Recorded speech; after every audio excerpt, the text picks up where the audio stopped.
तो hi friends, इस वाले वीडियो में हम लोग पढ़ेंगे कॉन्सेप्ट ऑफ सिमुल्टेनिटी या रिलेटिविटी ऑफ सिमुल्टेनिटी के बारे में।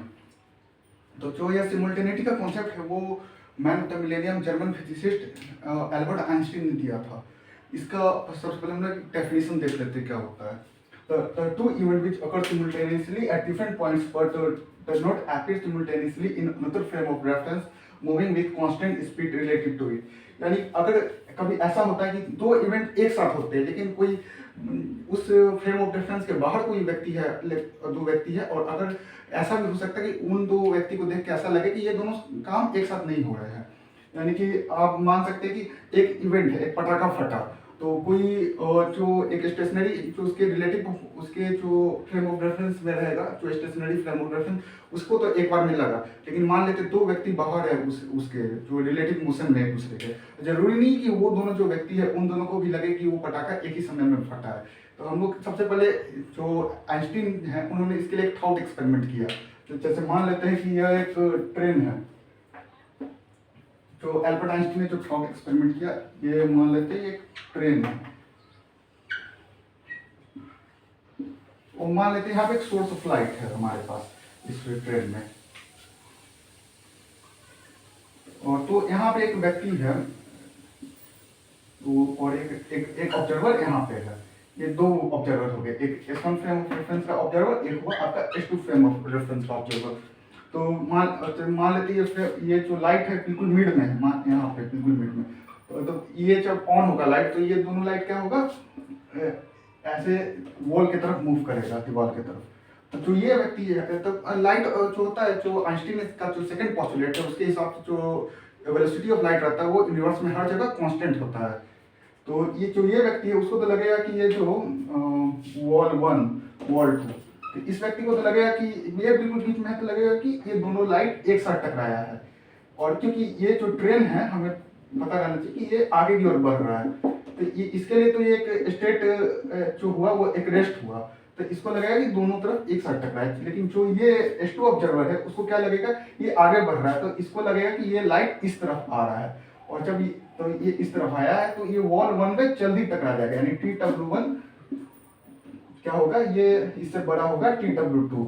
तो टाइम वॉल 1 से टकराने का लाइट का है वो कम होगा, और TW2 से, क्योंकि ये आगे की ओर बढ़ रहा है अकॉर्डिंग टू S2। यानी वो ये जो एक्शन हुआ, जो ये इवेंट हुआ, वो हुआ एक ही बार में, लेकिन दो ऑब्जर्वर को ये अलग अलग समय में दिखाई दे रहा है।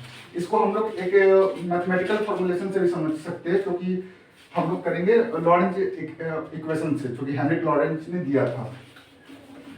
तो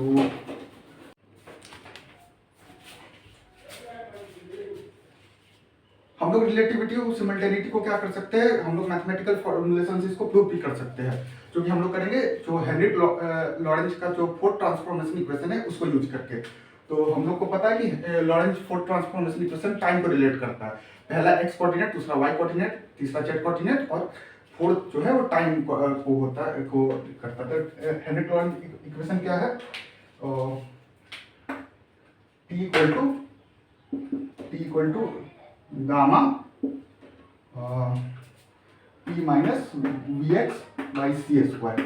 ओके, तो इससे हम लोग क्या करेंगे, रिलेटिविटी ऑफ सिमल्टेनिटी को प्रूव करेंगे। तो मान लेते हैं कि ये एक फायर क्रैकर है, ठीक, ये और मान लेते हैं ऑब्जर्वर A है, ये ऑब्जर्वर B है, और ये फायर क्रैकर क्या होगा, ब्रस्ट करेगा, एक बार में ब्रस्ट किया एट मान लेते हैं टाइम t में। तो हम लोग इसको क्या करेंगे, हम लोग रिलेट करते हैं। तो हेनरी लॉरेंज के इक्वेशन से ये जो ए फ्रेम ऑफ रेफरेंस में है उसके लिए क्या हो जाएगा, t इक्वल टू गामा, ये गामा लिखा हुआ है, गामा, और TA माइनस VA/c²। ओके, और TV क्या हो जाएगा, तो और TV डैश, यहाँ पे गामा, ये डैश है TA, और यहाँ पे TV डैश क्या हो जाएगा, TV माइनस यहाँ पे फिर से VB/c²। हम लोग क्या करेंगे, टी ए माइनस टी वी टेस्ट करेंगे। ये अगर टी ए माइनस टी वी टेस्ट अगर जीरो हो जाता है, इसका मतलब कि ये दोनों के लिए एक ही बार में हुआ, अगर ये जीरो नहीं हुआ इसका मतलब ये दोनों के लिए अलग अलग टाइम में हुआ, क्योंकि ये रिलेटिविटी और सिमिलरिटी प्रूव करेगा। T A minus T V test equal to हम लोग क्या करेंगे, गामा कॉमन ले लेते हैं और फिर यहाँ से हो जाएगा टी ए माइनस टी वी, ठीक, plus T A minus T V minus V S divided by C square minus V B divided by C square, V A हमारा। तो टी ए माइनस टी वी टेस्ट क्या हो जाएगा, gamma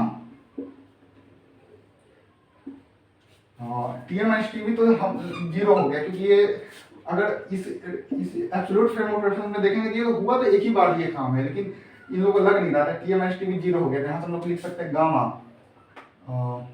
minus, तो इसको क्या कर सकते हैं, v b minus v a divided by C square.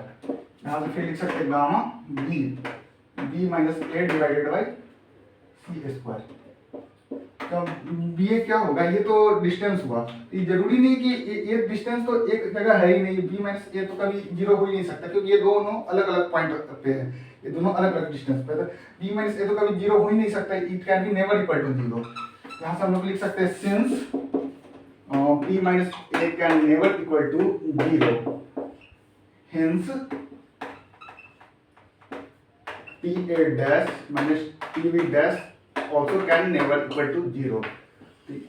तो यहाँ से हम लोग प्रूव कर सकते हैं कि ये T A minus T V dash never equal to zero, यानी T A equal to T A dash equal to T V dash कभी नहीं हो सकता। यानी इन दोनों का जो फ्रेम ऑफ रेफरेंस है, इससे अगर ये पटाखा एक साथ, ऐसा भी हो सकता है कि ये लगे कि एक साथ ये फायर क्रैकर नहीं ब्रस्ट किया, यानी इन लोगों को लगेगा कि ये काफी पहले हो चुका है या कुछ समय के डिले में हो चुका है, लेकिन जरूरी नहीं कि दोनों को लगे कि ये फायर क्रैकर एक ही पार में ये क्या हुआ है, ब्रस्ट किया। तो कॉन्सेप्ट ऑफ सिमिल्टेनिटी को किसने सबसे पहले ये किया था, इसे अल्बर्ट आइंस्टीन ने किया था। और रिलेटिविटी, इसी को कॉन्सेप्ट ऑफ सिमिल्टेनिटी कहते हैं, रिलेटिविटी ऑफ सिमिल्टेनिटी कहते हैं। यानी सिमिल्टेनियस का मतलब यही होता है कि कोई काम एक समय हो, तो ये दोनों तो एक समय हो नहीं रहते ही, बताता है कि टाइम कैसे काम करता है, टाइम जरूरी नहीं है कि सबके लिए और सबके लिए एब्सोल्यूट ही हो। तो यही इससे हम लोग सीखे। अगर कोई भी आपको डाउट हो तो नीचे कमेंट कीजिए। Thanks.